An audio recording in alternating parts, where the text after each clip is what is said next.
Hello, everyone, and welcome back to one of these interview episodes of the SWW show. I'm Mike, and today with me I have a special guest from decently around the world. To get us started, do you mind introducing yourself and the game we're here to talk about? Yeah, hi there. I'm Michael, and I'm based in Sweden. And thank you very much for inviting me to your pod.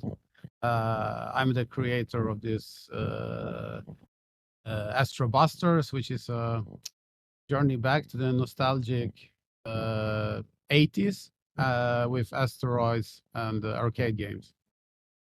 So, obviously, that inspiration I think visually is there immediately. Is there anything kind of those that you felt was either missing in today's games or just you wanted to kind of make more of a throwbacky? What kind of drew you to it, and then kind of what do you kind of think makes it kind of different than obviously those games back then that had many limitations on them? Yeah, basically, we have much better computers now with better graphics, better sound, and also, I mean, a lot of years have passed, so people changed, and they want something new, something more advanced, and maybe cooler. So, and there has been also many other games during those years that have been similar to Asteroids, which was the first one released by Atari in 1979. So there has been games like X-Pilot and Gravity Force and many others. And of course, I got inspired by this. And in Astro Busters, there is it's built on those old titles, but there is a lot of new stuff. Of course, there is new graphics, which is modernized, and there's also new sounds, but there's also new gameplay. The important thing is what is kept is actually the steering, the direct steering feedback from those old games that actually they were so fun to play because there was a really good steering mechanic and good physics for the ships. So this is kept, but then what is added on top in Astro Busters is, as I said, graphics, sound, but also new things like you can fly into ships and explore. You can teleport yourself, so it's not only one screen that you have in asteroids that you are like flying out of it and you come back on the other end. But here you can scroll, it scrolls, so that it's a full free world where you can explore and you fly around and you come into new places, new ships, you teleport to another parts of galaxies. You fly missions, which is also different from those old games. So you have to make different, you have to complete different missions, different tasks. You get information what you should do. You should collect power-ups. You can improve your ship. And this is also something new because there is like a main mothership which you have. We call it main hub, and inside there you are more protected from the alien ships. You can also basically land there in the middle of the main hub ship and purchase the different upgrades for your ship, like shields, better weapons, more power to your weapons, primary weapons, secondary weapons, like secondary shots. You can have missiles, lasers, machine gun, flamethrower, or shields for your ship. And it's, yeah. Do you have any It's also, favorite there's also weapons or upgrades kind of that you tend to go down when playing the game or messing with it?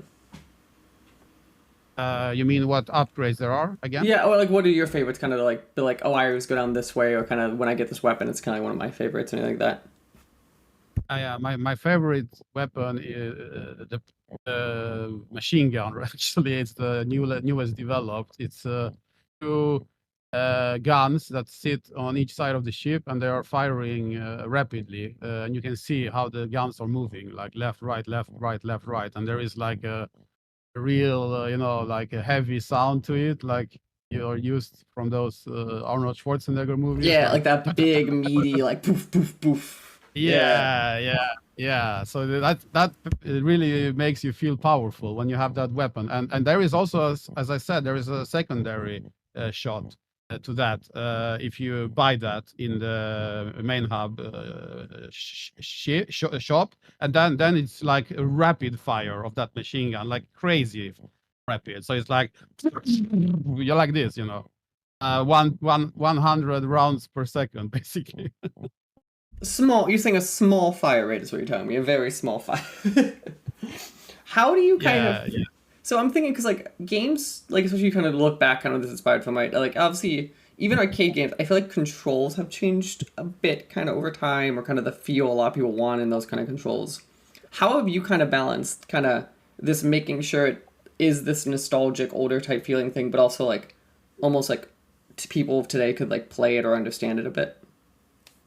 Yeah, that's a really good question. And I have done it through using a tutorial. So when you start the game first time, you always jump in the tutorial, and in the tutorial you can choose two kinds of steering. It's called standard and legacy. So the legacy everybody will recognize because it's basically you turn the ship left and right, rotate A and D buttons on the keyboard, and then you fly with W or space and shoot with enter. But I mean that in the future that will be configurable. But that's basically like the old arcades are. So yeah, rotating the ship, you can choose that. And if you want the more modern one, which we call the standard steering, actually it's the same keys WASD that everybody basically is used to for first person shooters, but then you are pointing your ship toward that basically direction. So W is up, S is down, A left, and D right. So and then there is like a soft landing when the ship rotates between those angles, those four angles. So that is actually much faster. It's a modern way of playing asteroid games that we invented. And for keyboard, it is much faster, especially when the multiplayer comes, because you can turn your ship really quickly, right? From left to right, right to left, or up and down. You can turn around 180 degrees. So you can quickly attack somebody who is following you on your six, basically. But that has, you have to get used to that because many people didn't really understand this standard steering. As I say, yeah, So, but when you get used to it, it's much better than the legacy, actually. As I say, yeah, that is interesting because like the legacy, it's very much you think like that thrust kind of feel like, and that was kind of thing I was thinking of like some of those games kind of have that like momentum-y to them if you get used to. So I get to understand like that modern one is a little more like oomphy. One of the things too is interesting to me. So like obviously this game you are currently working on builds for both Android and on Steam. How are you kind of balancing both like the controller slash keyboard player with like the touchscreen player? Like because obviously the games can both feel the same or feel a bit different kind of which devices you're kind of on. Yeah, that's a very good question. It's not easy to balance all of this because, as you say, we are supporting and will support many platforms. So right now we are supporting PC through Steam, and we are supporting Android phones on the Google Play, and it will also support soon the iOS for Apple. But as you say, the mobile phones will be touch controls on the screen. So that is actually like a joystick, and I'm sure everybody has seen it before. So for the left hand, you have a joystick, which it is very similar to the standard steering with keys, because if you drag your joystick left, the ship will point left. That's the same as pressing A on the keyboard. So it's actually very instantaneous, this steering. So it should be the same speed. The player should have the same possibility of change of flying the ship like the keyboard player.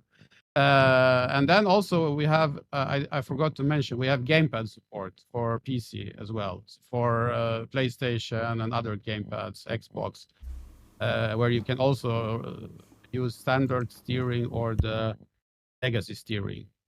Did you ever any problem like as you were kind of trying to implement all these controls, where you're like, where you got to one being like, oh, this like computer feels really good, and then I go to the other one platform and it felt off? Did you ever have those things of like, I have to like adjust either the game as a whole, or did you kind of have to deal with things almost like an edgy case of like for the platform specifically? Yeah, it's more like you have to adjust on the platform because I mean, we had different ideas. Like for example, PC that you could have, you could aim with the mouse where you want to shoot, for example, when you want to fly. There are so many different ways that you could make controls for this kind of asteroids game. But we decided to go with this because this, we really like the legacy, the legacy game, the nostalgia from the original games, and they had a keyboard, these keyboard controls, and these controls that we have here that should make it a little bit more challenging to fly. And this not like point and click, which is like the maybe more modern way. But for me, that would be cheating because I want to keep the old style where you actually have to be really skilled with your hands, either gamepad or keyboard or the touchpad to win, So it has to be challenging. You have to play for some hours and you can really get good at it. And I think that's rewarding in the end. No, that makes absolute kind of sense. One of the things I did want to check, because I know we're getting tight in time here, is we keep on with this game, which is kind of simple. This is a multiplayer game too that both works, or is going to work both locally and kind of online. Can we talk about kind of what's the difference between like if I just play myself versus like play with some friends, kind of what the game looks like? Yeah, it's gonna work just like you say. In the early access, we want to release multiplayer, and that should be in Q3 this year. So we are all crossing our fingers for that. And multiplayer, like you say, it's gonna be for the first thing cross-platform. So the cool thing is the PC player can play against his friends on mobile, which is quite unusual, I think, for games, and this works. And it's fun. So that we are really happy about. We are using Unity, the Unity netcode for this, and Unity is cross-platform, as you might know. So that's why it's working that well. And there will be both local and local play and play over the network. So basically, if you're local somewhere, you can be on a Wi-Fi, and then one guy creates a server, and then the other guy will find his server, just like that. And then if those guys are not on the same Wi-Fi, it's gonna work anyway. Even if the one is in Australia, the other one is in I don't know, Alaska, it's gonna work anyway. He creates a server, and then the other one's going to see his server, and especially if there's a lot of servers, and then you have to know the name of the server, and maybe it's going to be password protected, so you don't get too many people on it, right? No, that makes a lot of sense. Obviously, one of the things too is your game is both, at least from the multiplayer point of view, it looks like both PVE and PvP. It says, what's kind of the difference there for if I'm playing with other people? Yeah, it's the first mode we developed is PvP, also called deathmatch, because this is really fun. You kill each other, and then you're searching for each other, and then you basically hunt each other down, and you have kills and deaths, and it calculates, and then you can choose how many kills for winning a game or how many minutes. This is how we have it now to play, and then if minutes run out, then the guy who has best kills, basically least deaths, will win. That's the PvP mode. Then we have in the early access, we are planning to release a kind of cooperation mode which is called, for now, it's going to be called Waves. And this is for cooperating with your friends and defend some resource that you have from alien enemy ships that are incoming in waves. And the waves gonna get harder and harder, and you have to cooperate with your friends to kill these alien ships and protect your resource. And yeah, the more you can protect the resource from these harder ships, the more points you get. And that's basically the way to win. No, And that's the plan is to have a scoreboards, so everybody can see who is the best. Have you tried experimenting with scoreboards cross like Steam and Android, or are you thinking more like scoreboards where like platform dependent? Sorry, I didn't get it. Scoreboards, platform dependent? Yeah, so is scoreboards, are you thinking more they're being platform dependent, or are you gonna be like cross, like if I played on Steam and my friends plays on like Android, we'd be able to see our scores? We didn't decide that yet. I guess it depends. If the game is going to be much harder on one platform, then we will have to have platform-based scoreboards. So it's not, yeah. So it's not going to be unfair, right? No, that makes total sense. But yeah, the game we're talking about here today is Astro Busters. I know we're kind of running a little bit lower on time here, so I'm kind of curious. Is there anything on the game that you feel like we didn't miss to talk about that you feel like we should talk about, or should get a shout out for people to know? Yeah, I think that people should check it out. I mean, there is a demo now, which is downloadable. It's free, and it's on Steam and for PC and in Play Market, and it's going to be on iOS, Apple Market as well. So I think people should check it out, the demo, and get a feel for it, definitely. So and prepare for the early access, which will have several levels, end of level bosses, more weapons, and some better graphics as well, and long waited for multiplayer, which will be, I think, a big thing, definitely. So yeah, I think just check it out and try to play. It should be self-explanatory, I think, and fun, we hope. Perfect. Well, again, the game is Astro Busters. You can go wishlist it right now on Steam. As you said, there is demos kind of floating around for Android, for Steam. Go join the Discord if you want to go know more of the game. Over for the Astro Busters Discord is listed over on the Steam page. Is there anywhere else we should be sending people to go check out any of that good stuff?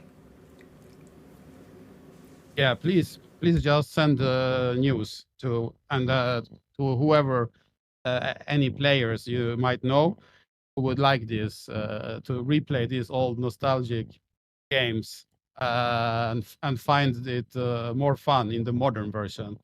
And yeah, just please share it and join our Discord, and please wishlist the game. It would be great, and I hope you will like it. Perfect. Well, again, I want to say thank you for taking your time to talk to me today, and best of luck as you are running towards this early access launch of the game. Yeah, thanks a lot, Mike. Yeah, it was my pleasure, and have a great day. Thanks.